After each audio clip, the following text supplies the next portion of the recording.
When menstruation is the goddess bleeding, your anger is the goddess fierce. Your grief is the goddess in mourning. Your desire is the goddess creating. She was never taken from you. She was hidden. Under the shame, under the exhaustion, under the cage that was called freedom, and she rises. The moment the ground appears, Kamakhya is within you. She has always been. Usually, you would not see me in the traditional clothing that I'm wearing today. Usually, you will see me talking about science. You will see me having a conversation about the world, about human emotions, about the masculine and the feminine of the universe, about how there is a universe inside us and it is a direct replica which produces our reality, our existence. That is true that there is a universe inside us. That is true. And that is also true that that universe is a direct replica of outside universe. Or in other words, what we are inside is what we experience as our existence or reality. There's no doubt about that. However, there is an aspect, and I want you to understand this. Just think about it. Be with me for about just 1 minute, and I'm just going to tell you something. See, imagine this is a glass. Half of that is water, okay? So half of that is water, half of that is air. And there is 2 or 3 people sitting. They can have different view of the same thing. They would have different perception about the same reality. Let me give you an example.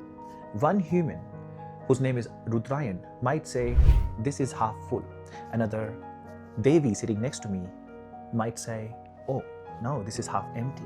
And then there could be another Devi sitting next to me and she will say, this is half and half. It's half empty, half full.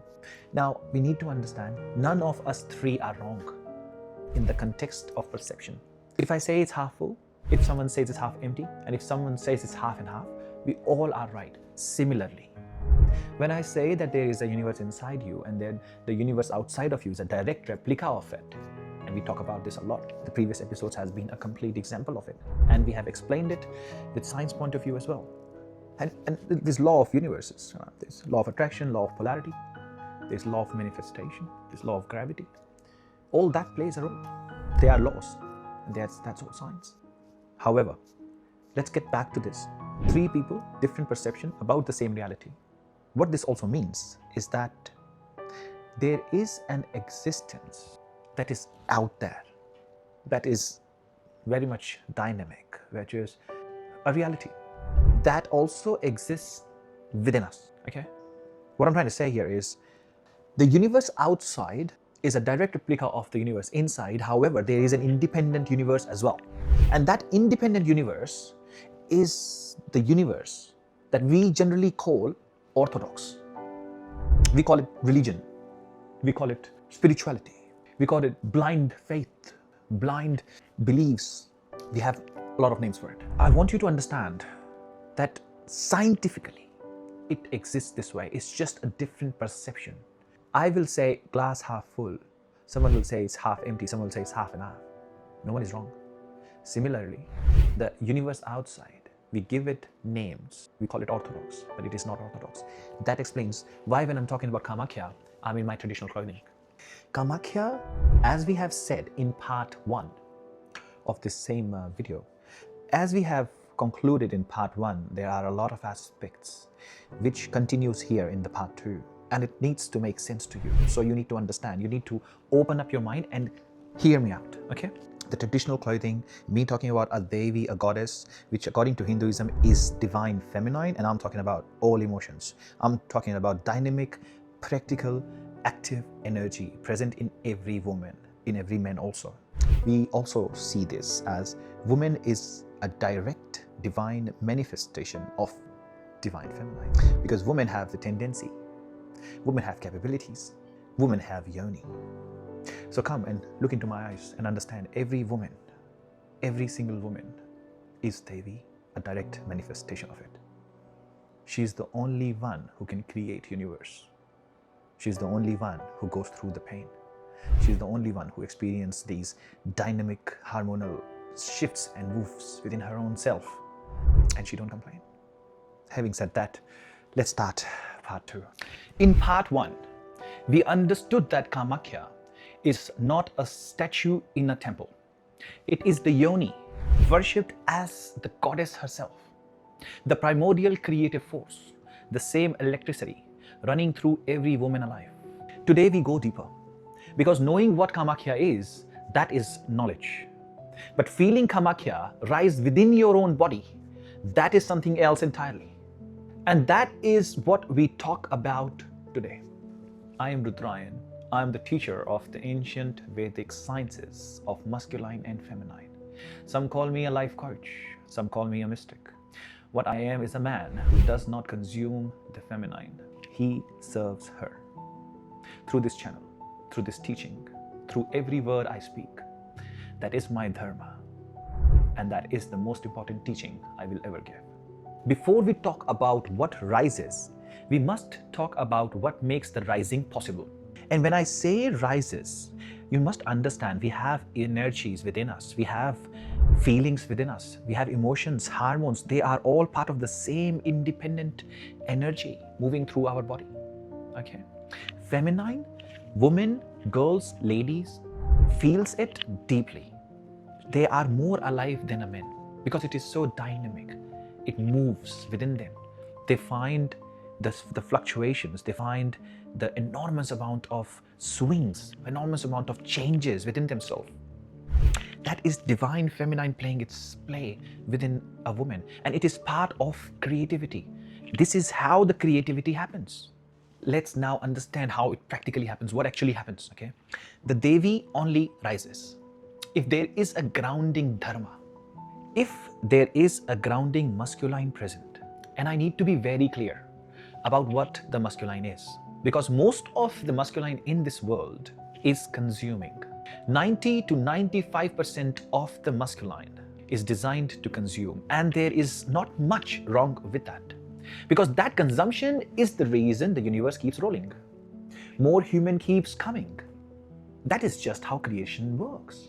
However, some are gifted differently. The non-consuming masculine does not take from the feminine, does not extract, does not reduce, does not use. The non-consuming masculine provides the ground. He celebrates the feminine. He works for the feminine. He protects the feminine in every shape and size, in every aspect of it. From the forests to the river, to the woman's body.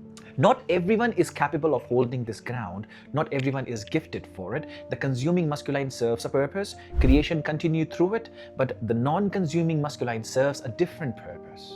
He is the anchor. He is the pillar. And in his presence, something happens to the feminine that cannot happen anywhere else.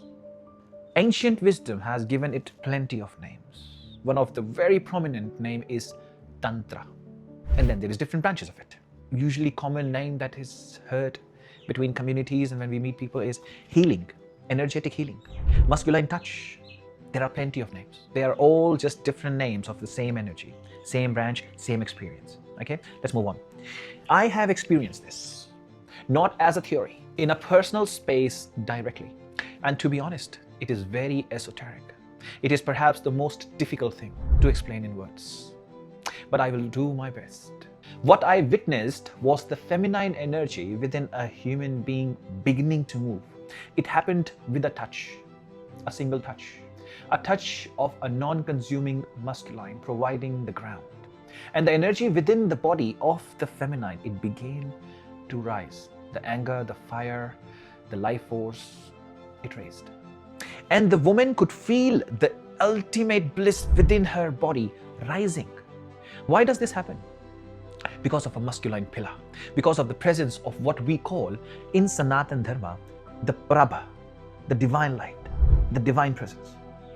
The masculine within a human body anchors the feminine within a human body, and this is not only internal, this is internal and external. External to the level of the universe itself. The universal masculine power and the universal divine feminine power meeting inside one human experience.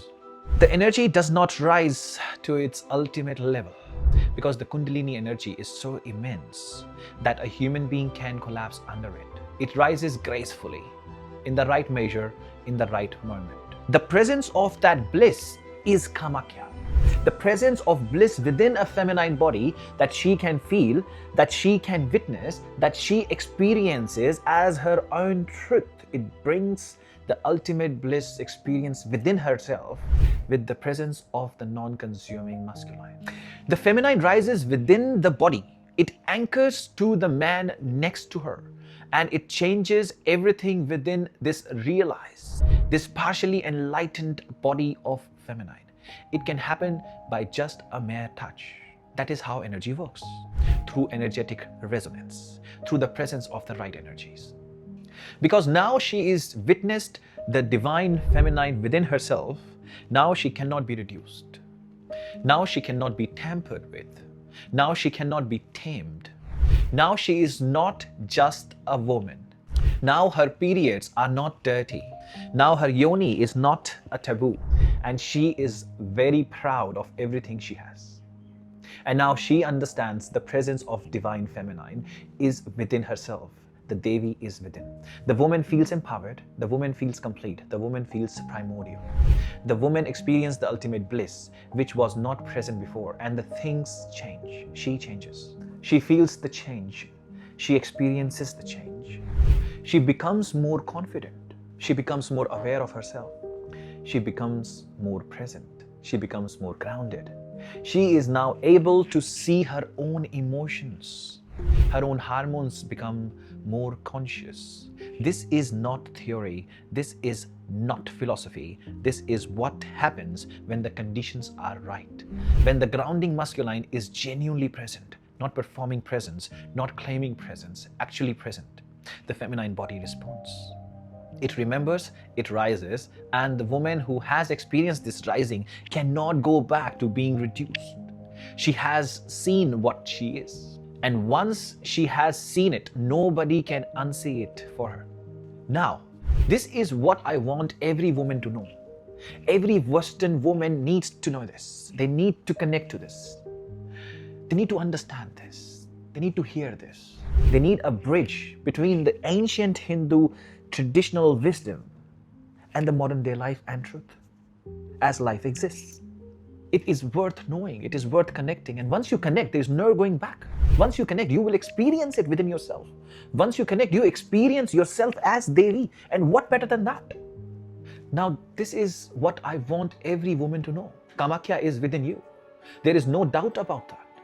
Your potential of giving birth, your womb, your menstruation, these are the witness, the proof, the living evidence of the presence of Kamakhya within your body, within your vessel, which makes you divine, which makes you a direct manifestation of divine feminine, which makes you Devi, goddess, Kamakhya. Every woman. Every woman is Devi, and I am not shy about this. I'm here to serve the Devi in every woman. Her pleasure should be celebrated. Her menstruation should not be shamed. Her body should not be shamed. She must not be consumed. She must be celebrated. She must be given the ground that she needs to dance, to be herself truly, to understand how divine she is. The desire of the yoni, the pleasure of the yoni, the world has consumed it brutally, endlessly, and it is time finally to give it back to the divine feminine, to the Devi. This is why I teach. This is why this channel exists. This is why I speak the way I speak. Not to add to the consumption, but to return what was always hers. Every woman watching this, I want you to understand that as long as you know you are witnessing a grounded masculine, the energetic resonance is possible. Becoming that masculine is possible. Your partner can be that masculine. Your brother, your father, they can be that masculine. If you don't have anyone, that's fine. You look at me. I am that masculine that is non-consuming, that celebrates the feminine, that works for the feminine, that protects the feminine in every shape, every size, every aspect, from the forest to the rivers, to the woman's body. Every masculine who understands this, do not consume. They would never do that. And every woman is a Devi, there is no doubt about that.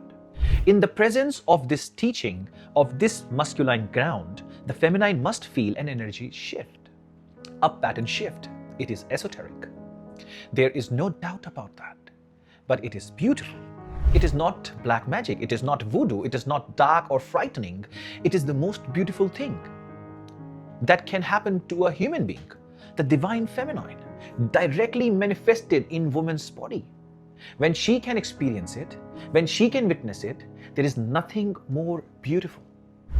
You came into this world carrying Kamakhya inside your body. Do yourself a favor and Google Kamakhya temple. Understand, it is beautiful. The proof is in your womb, and I'm talking to feminine directly. The proof is